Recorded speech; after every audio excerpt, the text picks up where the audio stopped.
తెలంగాణ కోసం ఆనాడు తెలంగాణ విద్యార్థులుగా మేమంతా కూడా ఉద్యమంలో పనిచేసినాం. ఆనాడు చాలా దెబ్బలు, చాలా అక్రమ కేసులు, జైలు నిర్బంధాలు వీటన్నిటిని కూడా భరించి మా తెలంగాణ మాకొస్తే మా బతుకులు బాగుంటాయి, మా ప్రజానికం బాగుపడతారు, 4 ప్రాజెక్టులు కట్టుకుంటాం, సంక్షేమం చేసుకుంటాం, తెలంగాణ రాష్ట్రాన్ని అభివృద్ధి చేసుకుంటాం, అన్నిటికన్నా ముఖ్యంగా స్వయం పాలనలో మొదటి శ్రేణి పౌరులుగా తెలంగాణ ప్రజానీకం ఆత్మగౌరవంతో బతుకుతామని చెప్పి ఆనాడు ఉద్యమంలో మేమంతా కూడా పాల్గొన్నాం. కానీ రాష్ట్రం ఏర్పడిన తర్వాత 10 సంవత్సరాల కేసీఆర్ గారి పాలనలో తెలంగాణలో అభివృద్ధి కానీ సంక్షేమం కానీ బ్రహ్మాండంగా జరిగి తెలంగాణ రాష్ట్రం యొక్క ప్రయోజనాలు అద్భుతంగా కాపాడబడి ఒక మంచి పురోగతి దిశగా తెలంగాణ రాష్ట్రం ముందుకెళ్ళింది. కానీ ఈ కాంగ్రెస్ ప్రభుత్వం వచ్చిన ఈ 20 నెలల పాలనలో అన్ని రంగాల్లో తెలంగాణ ప్రగతి కుంటుపడ్డది, తెలంగాణ సంక్షేమం ఆగిపోయింది, తెలంగాణలో అభివృద్ధి ఆగమాగమైపోయింది. మళ్ళీ వెనకటి రోజులు తెలంగాణలో ఇవాళ కనబడుతూ ఉన్నాయి.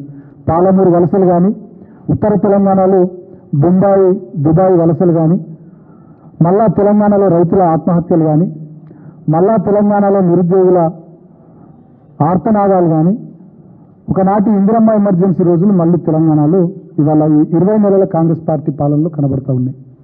సో దాంట్లో భాగంగానే ఇక్కడ ముఖ్యమంత్రిగా ఉన్నటువంటి రేవంత్ రెడ్డి గతంలో చంద్రబాబు నాయుడు కింద తెలుగుదేశం పార్టీలో పనిచేసిన వ్యక్తి, తెలంగాణ ఉద్యమంలో ఎన్నడూ కూడా లేనటువంటి వ్యక్తి. కాలం కలిసి వచ్చి ఆయన కాంగ్రెస్ పార్టీలో చేరి మొన్న అవకాశం వచ్చి ముఖ్యమంత్రి అయింది. కానీ ఆయన ముఖ్యమంత్రి తెలంగాణకు అయిన తర్వాత ఆయన తెలంగాణ ముఖ్యమంత్రి అనే సోయి మర్చిపోయి ఢిల్లీకి ఊడిగం చేసుకుంటూ పక్క రాష్ట్ర ముఖ్యమంత్రి చంద్రబాబు నాయుడు ఏది చెప్తే అది చేసుకుంటూ మళ్ళీ తన గురువుకు దక్షిణను చెల్లించేటటువంటి విధంగా తెలంగాణ ప్రయోజనాలన్నీ కూడా తాకట్టు పెడుతుండు. దాంట్లో తెలంగాణ అభివృద్ధి ఆగమైంది, తెలంగాణ నీటి ప్రయోజనాలు దెబ్బతింటున్నాయి, తెలంగాణలో శాంతి భద్రతలు కుంటుపడ్డాయి, తెలంగాణలో సంక్షేమం అసలు దాన్ని ఊసేలేదు. వాళ్ళు ఇచ్చిన 420 హామీలు 6 గ్యారంటీలు అవి అటకెక్కేసినాయి. రోజుకొక డైవర్షన్ స్కీమ్తో తెలంగాణ ప్రజల్ని, తెలంగాణ సమాజాన్ని డైవర్ట్ చేసుకుంటూ తన రాజకీయ పబ్బం గడుపుకుంటూ ఢిల్లీకి అదేవిధంగా ఆంధ్రప్రదేశ్కు వాళ్ళ ఉడిగం చేస్తూ ఉన్నాడు ముఖ్యమంత్రి రేవంత్ రెడ్డి. మేము ఈ మాట ఏదో అక్కస్తోనో ఆయన ముఖ్యమంత్రి అయింది కాబట్టి ఆయన తిట్టాలనో, మేము ప్రధాన ప్రతిపక్షం కాబట్టి పాలక పక్షాన్ని ప్రశ్నించాలనో మేము మాట్లాడతలే. సహేతుకమైనటువంటి ఆధారాలతోని ఈ 20 నెలల కాంగ్రెస్ పార్టీ పాలన చూసే మేము మాట్లాడుతున్నాం. దానికి ప్రస్తుతం జరుగుతున్నటువంటిది ఈ బనకచెర్లకు సంబంధించి గోదావరి జలాలను తరలించే కుట్ర చాలా దుర్మార్గమైంది.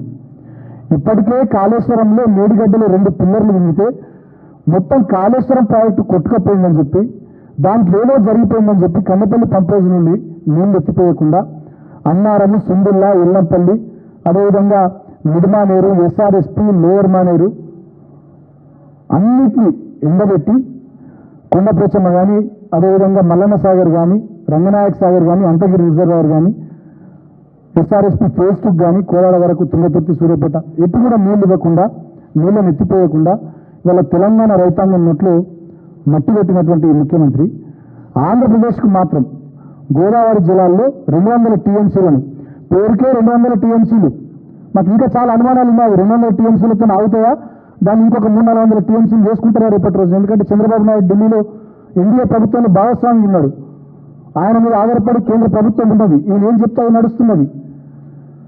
అదేవిధంగా ఈ రేవంత్ రెడ్డి గతంలో ఆయన దగ్గర పనిచేసినటువంటి వ్యక్తి. వీళ్ళందరూ కూడా కలిసి కుట్ర చేసి గోదావరి నది నీళ్లను బనకచెర్లకు మలపడం, అదేవిధంగా కృష్ణా నీళ్ళని ఇప్పటికే పోతిరెడ్డిపాడు రెగ్యులేటర్ సామర్థ్యం 88,000 క్యూసెక్లకు పెంచి ఇప్పటికే కృష్ణా నుంచి నీళ్లను నాన్ బేసిన్కు తరలించుకొని పోతున్నటువంటి తరుణంలో తెలంగాణ సమాజాన్ని జాగృతం చేయాలి, తెలంగాణ విద్యార్థి లోకాన్ని మరొకసారి కదిలించాలి, తప్పివేపాలనేటటువంటి ఆలోచనతో తెలంగాణ వ్యాప్తంగా సుమారు 50 టీములు, బీఆర్ఎస్ టీములు బయలుదేరి 16 యూనివర్సిటీలు, మిగతా 33 జిల్లాల్లో ఉన్నటువంటి అన్ని డిగ్రీ కళాశాలలు, ఇంజనీరింగ్ కళాశాలలు, మెడికల్ కాలేజీలు, అదేవిధంగా ఇంటర్మీడియట్ కాలేజీలు, పాలిటెక్నిక్, ఐటీఐ కాలేజీలు అన్ని కూడా తిరుగుతూ మన 19వ తేదీ నుండి విస్తృతంగా ప్రచారం చేస్తూ ఉన్నారు. తెలంగాణకు నీళ్ళల్లో ఎట్లయితే ఈ ప్రభుత్వం అన్యాయం చేస్తుందో అన్ని ప్రజలకు మీరు వివరించండి, మేము మీకు వివరిస్తున్నాం.